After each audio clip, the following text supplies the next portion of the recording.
السلام علیکم ورحمۃ اللہ وبرکاتہ۔ بسم اللہ الرحمن الرحیم۔ حضور نبی کریم صلی اللہ تعالی علیہ وآلہ وسلم کے ایسے پیارے صحابی کہ جنہیں نبی پاک صلی اللہ علیہ وسلم نے غسیل الملائکہ کا خطاب دیا۔ ویسے تو شہید کو غسل نہیں دیا جاتا، لیکن وہ ایک ایسے صحابی گزرے ہیں جنہیں غزوہ میں شہادت کے بعد غسل دیا گیا۔ وہ بھی کسی انسان نے نہیں، بلکہ اللہ پاک کے خاص فرشتے آئے اور انہوں نے اس صحابی رسول کو غسل دیا۔ ناظرین، حضرت حنظلہ رضی اللہ تعالی عنہ مدینہ کے خزرج قبیلے سے تعلق رکھتے تھے۔ یہ ایسے صحابی تھے جنہوں نے مکہ سے ہجرت کر کے آنے والے صحابہ کی بہت ہی امداد کی۔ ان کا والد بہت ہی بڑا راہب تھا جس کے چرچے بہت زیادہ تھے۔ اس کا نام ابو عامر تھا۔ یہ اپنے قبیلے کا سردار بھی تھا۔ لوگ ان کو ابو عامر راہب کے نام سے پکارا کرتے تھے، کیونکہ یہ ہر وقت عبادت میں مصروف رہتے تھے۔ جب آپ صلی اللہ علیہ وسلم مکہ سے ہجرت کر کے مدینہ منورہ تشریف لائے تو سارے مدینے والے آپ صلی اللہ علیہ وسلم کی بارگاہ میں جان قربان ہونے کے لیے تیار ہو جاتے تھے، مگر مدینے میں دو لوگ ایسے تھے جو بہت ہی زیادہ حسد کرتے تھے۔ ان کو معلوم ہو گیا تھا کہ اب ہماری سرداری ختم ہونے والی ہے، ہماری ساری عزت و احترام اب مٹی میں مل جائے گا، ہم کو پوجنے والا کوئی نہیں ہوگا۔ یہ دو حاسد حنظلہ کے والد ابو عامر اور دوسرا عبداللہ بن ابی تھا۔ یہ بعد میں اپنی دشمنی کو اپنے سینے میں چھپا کر مسلمان ہو چکا تھا، لیکن یہ اندر سے مشرکین کا سردار بن گیا تھا۔ ابو عامر اس طرح اپنی آگ میں جلتا رہا۔ اس کے بعد وہ مکہ پہنچ کر اس نے مکہ کے بڑے بڑے سرداروں سے ملاقات کی۔ اس نے مکہ والے لوگوں کو بہت ہی اکسایا کہ مدینے میں جا کر حملہ کر دو۔ چنانچہ 3 ہجری میں جب جنگ احد ہوئی تو ابو عامر منافق تھا، وہ مسلمانوں کے خلاف جنگ لڑ رہا تھا، مگر حضرت حنظلہ رضی اللہ تعالی عنہ کی زندگی کا واقعہ بالکل ہی الگ ہے۔ یہ بہت ہی حسین و جمیل اور بہادر انسان تھے۔ حضرت حنظلہ رضی اللہ تعالی عنہ کی شادی کی پہلی رات تھی جب مدینے میں جہاد کے نعرے بلند ہونے لگے تھے، جب لوگوں کو بلایا جانے لگا کہ وہ اللہ تعالی کی راہ پر جنگ کرنے کے لیے تیار ہو جائیں۔ حضرت حنظلہ رضی اللہ تعالی عنہ اپنی بیوی کے ساتھ بیٹھے ہی تھے کہ اس کے کان میں یہ آواز پڑی کہ نکلو، اللہ تعالی کی راہ پر لڑنے والوں۔ نبی کریم صلی اللہ علیہ وسلم کا فرمان ہے کہ آؤ اللہ تعالی کی راہ میں جنگ کرنے کے لیے کافروں کا مقابلہ کرو۔ حضرت حنظلہ رضی اللہ تعالی عنہ کی بیوی کہنے لگی، تم اپنے گھر میں ہی رہو، کیونکہ تمہاری تو ابھی نئی نئی شادی ہوئی ہے، تم ابھی میرے پاس ہی رکو، جب صبح ہو جائے گی تم قافلے کے ساتھ مل جانا۔ لیکن صحابہ اکرام رضوان اللہ تعالی علیہم اجمعین کا جذبہ اتنا زیادہ تھا کہ جب نبی اکرم صلی اللہ علیہ وسلم ان کو پکارتے تھے تو وہ فوراً آپ صلی اللہ علیہ وسلم کے حکم پر لبیک کہنے کے لیے تیار ہو جاتے تھے۔ وہ اپنی جان و مال نبی اکرم صلی اللہ علیہ وسلم پر قربان ہونے کے لیے تیار رکھتے تھے۔ انہوں نے اپنی بیوی کی بات نہ مانتے ہوئے نبی اکرم صلی اللہ علیہ وسلم کے حکم کی تعمیل کرتے ہوئے اپنے گھر سے کچھ جنگی سامان اٹھایا اور جہاد کے لیے گھر سے نکل کر قافلے کے ساتھ تیار ہو گئے۔ جب غزوہ احد کی جنگ شروع ہوئی تو حضرت حنظلہ رضی اللہ تعالی عنہ نے اپنے والد کو دیکھ لیا تھا کہ میرا والد صاحب حسد کے مارے ہیں۔ وہ جانتا تھا کہ اس جنگ کروانے میں میرا والد کا پورا ہاتھ ہے۔ میرا والد مسلمانوں کی بلندی نہیں چاہتا ہے۔ حضرت حنظلہ رضی اللہ تعالی عنہ اپنے والد کو دیکھ کر بہت ہی ناراض ہوتے تھے، یہاں تک کہ وہ نبی اکرم صلی اللہ علیہ وسلم کے پاس پیش ہو کر عرض کرنے لگے، یا رسول اللہ صلی اللہ علیہ وسلم، مجھے اجازت دیں کہ میں اپنے والد صاحب کو قتل کر دوں۔ حضرت محمد صلی اللہ علیہ وآلہ وسلم نے اس بات کو گوارا نہ کرتے ہوئے حضرت حنظلہ رضی اللہ تعالی عنہ کو اجازت نہ دی۔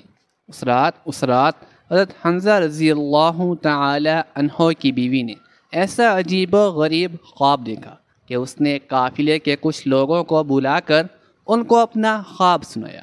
ان سب کو کہا کہ تم سب گواہ رہنا کہ حضرت حنظلہ رضی اللہ تعالی عنہ میرے شوہر ہیں۔ میں نے سہاگ رات ان کے گھر میں بسر کی ہے۔ قافلے کے لوگ ان کی یہ بات سن کر بہت ہی حیران ہوئے کہ اس میں سب کو بتانے والی کیا بات ہے کہ وہ آپ کے شوہر ہیں، اس میں گواہی والی کیا بات ہے؟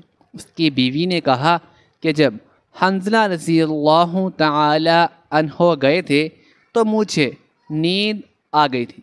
میں نے خواب دیکھا ہے کہ آسمان کھل گیا ہے اور حنظلہ رضی اللہ تعالی عنہ اس میں داخل ہو گئے ہیں۔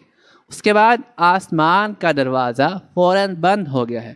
میں سمجھ گئی تھی کہ آج رات حنظلہ شہید ہو جائیں گے۔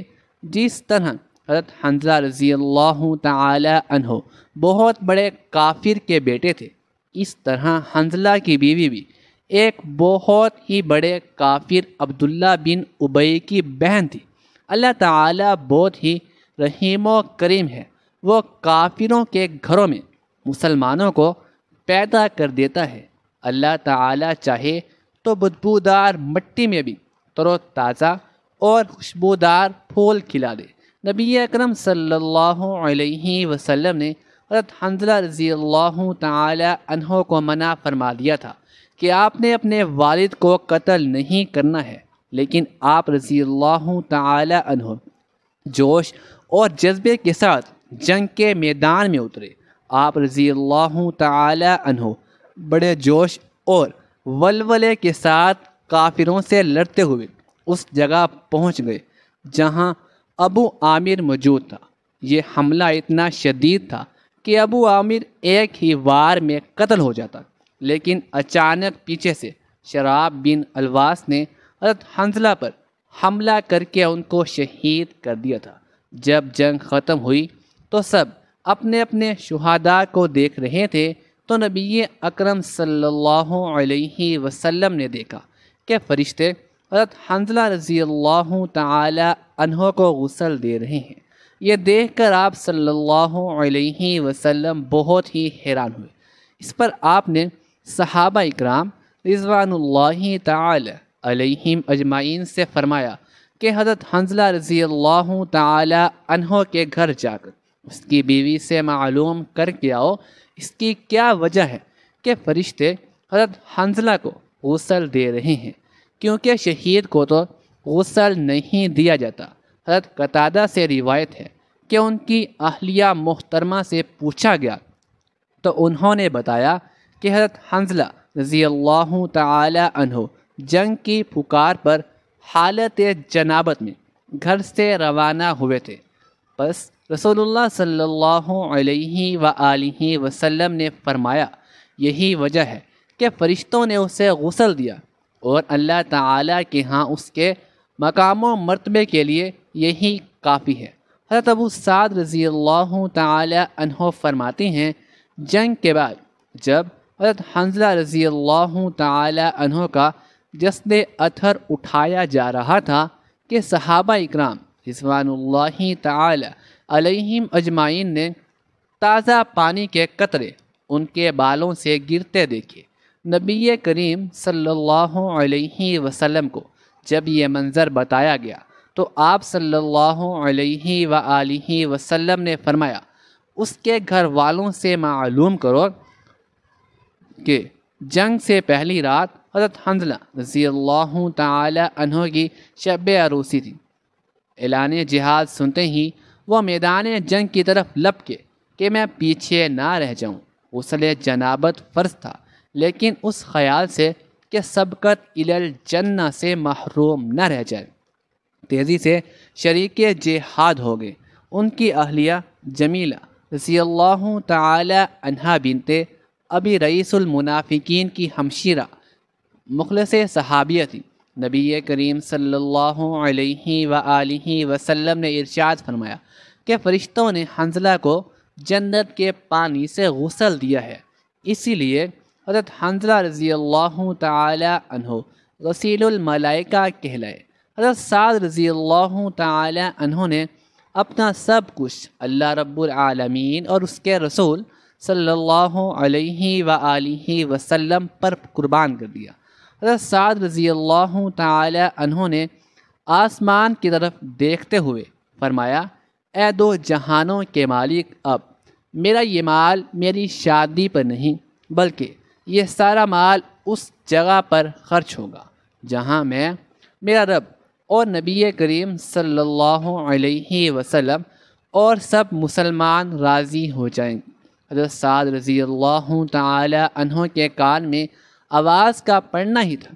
آپ رضی اللہ تعالی عنہ نے دنیا کی سب خوشیوں کو بھلا دیا اور یاد رکھا تو بس اللہ اور حضور اکرم صلی اللہ تعالی علیہ وسلم کی محبت یاد رکھی۔ حضرت سعد رضی اللہ تعالی عنہ کے پاس جو درہم تھے، انہوں نے ان درہم کا ایک گھوڑا، ایک ڈھال اور ایک تلوار خریدی۔ اس وقت جب مسلمان جہاد کے لیے جایا کرتے تھے، حضرت سعد رضی اللہ تعالی عنہ چہرے کو چھپائے ہوئے اپنے گھوڑے پر سوار ہو کر نبی اکرم صلی اللہ تعالی علیہ وآلہ وسلم کے لشکر میں داخل ہوئے تو صحابہ اکرام رضوان اللہ تعالی علیہم اجمعین نے دیکھا کہ یہ کون سا انسان ہے جو چہرے کو چھپائے ہوئے ہم میں داخل ہو گیا۔ حضرت سعد رضی اللہ تعالی عنہ نے اپنے چہرے کو اس لیے چھپایا ہوا تھا کہ اگر حضور اکرم صلی اللہ علیہ وسلم نے مجھے دیکھ لیا تو مجھے اپنے لشکر میں جانے کے لیے منع نہ کر دیں اور ایسا نہ کہیں کہ جاؤ اپنی بیوی کے پاس، اس ڈر سے اپنے چہرے کو چھپایا ہوا تھا۔ صحابہ اکرام رضوان اللہ تعالی علیہم اجمعین نے حضرت علی رضی اللہ تعالی عنہ سے پوچھا کہ یہ کون شخص ہے جو چہرے کو چھپائے ہوئے لشکر میں داخل ہو گیا ہے؟ تو حضرت علی رضی اللہ تعالی عنہ نے جواب دیا کہ چھوڑو، اپنے کام کی طرف توجہ کرو۔ کوئی پردیسی ہوگا جو جہاد میں شریک ہو کر ثواب حاصل کرنا چاہتا ہو۔ جب لشکر اسلام اور کفار کا لشکر جنگ کے لیے سامنے ہوا تو حضرت سعد رضی اللہ تعالی عنہ بھی لشکر کے ساتھ لڑائی کے لیے تیار ہو گئے۔ جب ایک تیر حضرت سعد رضی اللہ تعالی عنہ کے گھوڑے کو لگا تو تیر کے لگنے سے حضرت سعد رضی اللہ تعالی عنہ کا گھوڑا زمین پر گر گیا۔ جب گھوڑا گرا تو حضرت سعد رضی اللہ تعالی عنہ بھی گر گئے۔ حضرت سعد رضی اللہ تعالی عنہ جلدی سے کھڑے ہوئے اور بازوؤں کو اوپر کیا۔ جب حضرت سعد رضی اللہ تعالی عنہ نے اپنے بازو اوپر کیے تو نبی اکرم صلی اللہ تعالی علیہ وآلہ وسلم کی نظر حضرت سعد رضی اللہ تعالی عنہ کے سیاہ بازوؤں پر پڑی تو نبی اکرم صلی اللہ علیہ وسلم نے فرمایا، مجھے تو سعد لگ رہا ہے۔ حضرت سعد رضی اللہ تعالی عنہ نے کہا، جی حضور صلی اللہ علیہ وسلم، میں سعد رضی اللہ تعالی عنہ ہی ہوں۔ حضور نبی کریم نے حضرت سعد رضی اللہ تعالی عنہ سے فرمایا، اے سعد رضی اللہ تعالی عنہ، تو بڑا خوش نصیب ہے، اللہ تعالیٰ تیرے لیے جنت میں اعلیٰ مقام تیار کر رکھا ہے۔ نبی اکرم صلی اللہ علیہ وسلم کی زبان مبارکہ سے یہ لفظ سنتے ہی حضرت سعد رضی اللہ تعالی عنہ بڑی تیزی سے دشمنوں کا مقابلہ کرنے لگے۔ حضرت سعد اسلام کی خاطر لڑتے لڑتے شہید ہوئے، اور سارے لشکر میں یہ بات عام ہو گئی کہ حضرت سعد رضی اللہ تعالی عنہ نے شہادت حاصل کر لی ہے۔ لشکر سے آواز بلند ہوئی کہ حضرت سعد رضی اللہ تعالی عنہ شہید ہو گئے ہیں، تو نبی اکرم صلی اللہ علیہ وسلم فوراً حضرت سعد رضی اللہ تعالی عنہ کے پاس گئے اور حضرت سعد رضی اللہ تعالی عنہ کے سر مبارک کو اپنی گود میں رکھا، اور آنکھوں سے آنسو جاری تھے۔ حضور اکرم صلی اللہ علیہ وآلہ وسلم روتے ہوئے فرما رہے ہیں، اے اللہ، سعد رضی اللہ تعالی عنہ، اللہ کے حضور تیرا یہ عمل بہت پسند کیا گیا ہے، اللہ اور اس کا نبی تیرے اس عمل پر بہت رضامند ہے، اللہ تعالیٰ تجھے جنت میں اعلیٰ مقام سے نوازے گا۔ اللہ اکبر۔ یہ جذبہ ایمانی کہ اپنی شادی کی پہلی رات بھی جہاد پر قربان کر دیا اور شہادت نوش فرما لی۔ اللہ تعالیٰ کے ہزاروں رحمتیں ان پر نازل ہوں۔ ناظرین، امیر المؤمنین حضرت عمر بن خطاب رضی اللہ تعالی عنہ نے ایک مرتبہ شدید سرد اور تاریک رات ایک جگہ آگ کی روشنی دیکھی، چنانچہ وہاں تشریف لے۔ ساتھ جلیل القدر صحابی حضرت عبد الرحمن بن عوف رضی اللہ تعالی عنہ بھی تھے۔ حضرت عمر بن خطاب رضی اللہ تعالی عنہ نے آگ کے پاس ایک عورت کو دیکھا کہ جس کے 3 بچے زاروں کی طرح رو رہے تھے۔ ایک بچہ کہہ رہا تھا، امی جان، ان آنسوؤں پر رحم کھاؤ اور کچھ کھانے کو دو۔ دوسرا بچہ یہ کہہ کر رو رہا تھا، امی جان، لگتا ہے شدت بھوک سے جان چلی جائے گی۔ تیسرا بچہ کہہ رہا تھا، امی جان، کیا موت کی آغوش میں جانے سے پہلے مجھے کچھ کھانے کو مل سکتا ہے؟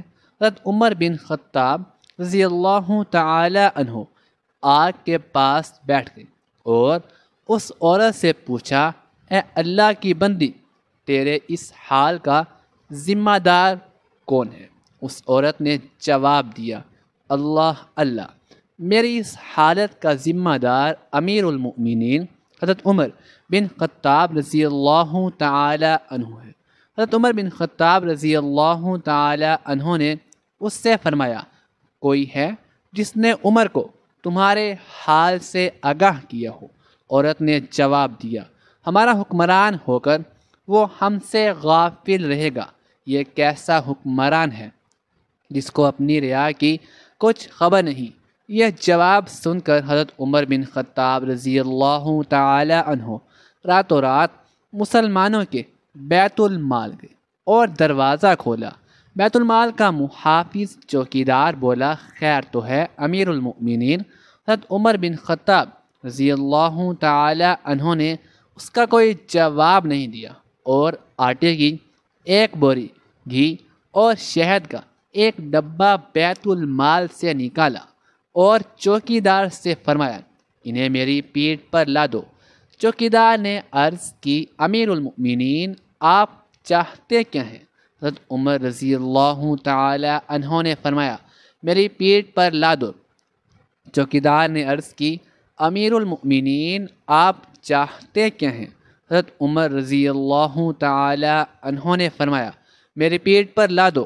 چوکیدار نے عرض کیا، آپ یہ چیزیں اپنی پیٹھ پر نہ لا لیں، اے امیر المؤمنین۔ حضرت عمر بن خطاب رضی اللہ تعالی عنہ نے فرمایا، میری پیٹھ پہ یہ سامان لا دو۔ چوکیدار نے کوشش کی کہ امیر المؤمنین کا سامان تیار کردہ سامان خود اپنی پیٹھ پر لا دے، لیکن امیر المؤمنین نے سختی سے انکار کیا اور اس سے یوں مخاطب ہوئے، تیری ماں تجھے کھو دے، یہ سامان میری پیٹھ پر لا دو، کیا قیامت کے روز تم میرے گناہوں کا بوجھ اٹھاؤ گے؟ یہ کہہ کر حضرت عمر بن خطاب رضی اللہ تعالی عنہ نے آٹا، گھی اور شہد اپنی پیٹھ پر لا لیا جب اس عورت کے ہاں پہنچے تو آگ کے پاس بیٹھ گئے اور ان بچوں کے لیے کھانا پکایا۔ جب کھانا تیار ہو گیا تو اس میں گھی اور شہد ملایا اور اپنے مبارک ہاتھ سے بچوں کو کھانا کھلایا۔ یہ منظر دیکھ کر ان یتیم بچوں کی ماں کہنے لگی، قسم اللہ کی، تم عمر سے کہیں زیادہ منصب خلافت کے اہل ہو۔ حضرت عمر رضی اللہ تعالی عنہ نے اس سے فرمایا، اے اللہ کی بندی، کل عمر کے پاس جانا، وہاں میں ہوں گا اور تمہارے معاملات کے متعلق سفارش کروں گا۔ یہ کہہ کر حضرت عمر بن خطاب رضی اللہ تعالی عنہ واپس آ گئے اور ایک چٹان کے پیچھے آ کر بیٹھے رہے اور ان بچوں کو دیکھنے لگے۔ حضرت عبد الرحمن بن عوف رضی اللہ تعالی عنہ نے حضرت عمر بن خطاب رضی اللہ تعالی عنہ سے کہا، آئیے واپس چلتے ہیں کیونکہ رات بہت ہی ٹھنڈی ہے۔ حضرت عمر بن خطاب رضی اللہ تعالی عنہ نے فرمایا، اللہ کی قسم، میں اپنی جگہ اس وقت تک نہیں چھوڑوں گا جب تک ان بچوں کو ہنستا ہوا نہ دیکھ لوں جیسے میں نے آتے وقت انہیں روتے ہوئے دیکھا تھا۔ جب اگلے روز کا سورج طلوع ہوا تو ان یتیم بچوں کی ماں دربار خلافت میں گئی۔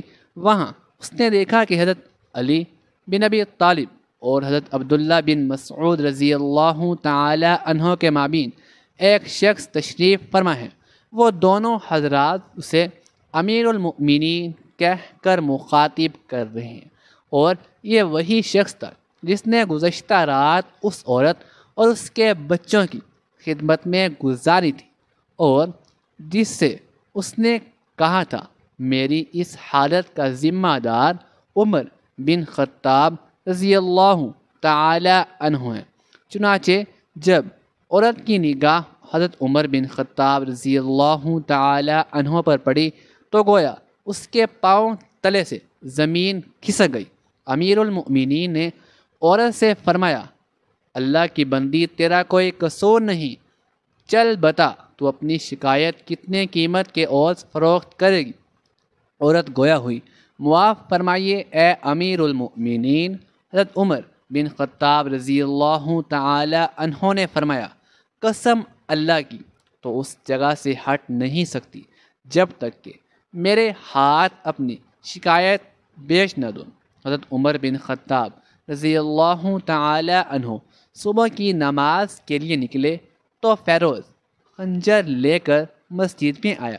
حضرت عمر بن خطاب رضی اللہ تعالی عنہ کی طرف سے کچھ لوگ اس کام پر مقرر تھے کہ جب جماعت کھڑی ہو تو وہ صفیں درست کریں۔ جب صفیں سیدھی ہو گئی تو حضرت عمر بن خطاب رضی اللہ تعالی عنہ تشریف لائے اور جو ہی نماز شروع کی، فیروز نے دفعتاً گھاٹ میں سے نکل کر مسلسل 6 وار کیے، جس میں سے ایک ناف کے نیچے پڑا۔ حضرت عمر بن خطاب رضی اللہ تعالی عنہ نے فوراً حضرت عبد الرحمن بن عوف رضی اللہ تعالی عنہ کا ہاتھ پکڑ کر انہیں اپنی جگہ کھڑا کر دیا اور خود زخم کے صدمے سے گر پڑے۔ حضرت عبد الرحمن بن عوف رضی اللہ تعالی عنہ نے اس حالت میں نماز پڑھائی کہ حضرت عمر بن خطاب رضی اللہ تعالی عنہ سامنے بسمل پڑے تھے۔ فیروز نے اور لوگوں کو بھی زخمی کیا، لیکن بالآخر پکڑ لیا گیا اور پھر خود کشی کر لی۔ حضرت عمر بن خطاب رضی اللہ تعالی عنہ کو لوگ اٹھا کر گھر لائے۔ سب سے پہلے انہوں نے پوچھا کہ میرا قاتل کون ہے؟ لوگوں نے بتلایا، فیروز۔ حضرت عمر بن خطاب رضی اللہ تعالی عنہ نے فرمایا، الحمدللہ، میں ایسے شخص کے ہاتھ سے نہیں مارا گیا جو اسلام کا دعویٰ رکھتا ہو۔ لوگوں کا خیال تھا کہ زخم چندہ کاری نہیں ہے، غالباً شفا ہو جائے۔ چنانچہ ایک طبیب کو بلایا گیا، اس نے نیز اور دودھ پلایا، مگر دونوں چیزیں زخم کی راہ سے باہر نکل آئی۔ بالآخر حضرت عمر رضی اللہ تعالی عنہ نے اس بیوہ خاتون کی شکایت اپنے مال خاص سے 600 درہم کی عوض خرید لی اور حضرت علی بن ابی طالب رضی اللہ تعالی عنہ کو کاغذ قلم لانے کا حکم دیا اور یہ تحریر قلم بند کرائی۔ علی اور ابن مسعود اس بات پر گواہ ہیں کہ فلاں عورت نے اپنی شکایت امیر المؤمنین عمر بن خطاب کے ہاتھ فروخت کر دی۔ پھر امیر المؤمنین عمر بن خطاب رضی اللہ تعالی عنہ نے فرمایا، جب میری وفات ہو جائے تو اسے میرے کفن میں رکھ دینا تاکہ میں اس کو لے کر اللہ رب العالمین سے ملاقات کروں۔ حضرت عمر بن خطاب رضی اللہ تعالی عنہ نے اس کے 3 دن کے بعد انتقال فرمایا اور محرم کی پہلی تاریخ ہفتے کے دن مدفون ہوئے۔ انا للہ و انا الیہ راجعون۔ نماز جنازہ حضرت صہیب رضی اللہ تعالی عنہ نے پڑھائی۔ حضرت علی کرم اللہ وجہ الکریم، حضرت عبد الرحمن، حضرت عثمان، حضرت طلحہ، حضرت سعد بن ابی وقاص اور عبد الرحمن بن عوف رضی اللہ تعالی عنہم نے قبر میں اتارا اور اس طرح یہ آفتاب عالم تاب خاک میں چھپ گیا۔ یہ آفتاب عالم تو خاک میں چھپ گیا۔ اللہ تعالی ہمیں بہتر عمل کرنے کی توفیق عطا فرمائے اور ہمارا خاتمہ بالخیر فرمائے، آمین ثم آمین۔ ناظرین، کمنٹ باکس میں اللہ تعالیٰ کے 99 ناموں میں سے ایک نام ضرور ٹائپ کیجیے گا۔ شکریہ، اللہ حافظ۔